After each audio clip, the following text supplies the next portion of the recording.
SIR అంటే special intensive revision. అంటే దేశవ్యాప్తంగా ఏవైతే ఓటర్ లిస్ట్ ఉందో, ఓటర్ జాబితా దాన్ని సరిచేయడం. It's like a full body checkup అన్నమాట. ఎస్ఐఆర్ వల్ల దొంగ ఓట్లతోటి ఎవరైతే కొంతమంది నాయకులు గెలుస్తున్నారో, ముఖ్యమంత్రులు అవుతున్నారో అట్లాంటి దొంగలు బయటికొస్తారు. మన దేశంలో అక్రమంగా నివసించే గుంట నక్కలు బయటికొస్తారు. నిజంగా గూడా అర్హులైన వాళ్ళకి ప్రతి ఒక్కరికి ఓటు లభిస్తుంది.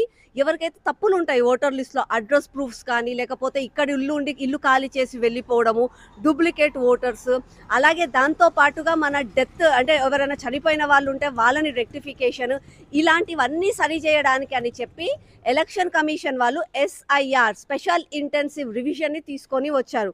మళ్ళా దాన్ని తీసుకొనొస్తే కాంగ్రెస్ ఓళ్ళకి, ఎంఐఎం ఓళ్ళకి, మమతా బెనర్జీకి ఏం నొప్పో నాకు గూడా అర్థం అవ్వట్లే. ఒక దిక్కేమో బీజేపీ వాళ్ళు ఓట్ చోరీ చేస్తున్నారు అని చెప్తారు. మళ్ళీ ఇలాంటివి చేస్తే అందరికీ గూడా మంచి జరుగుతది గదా!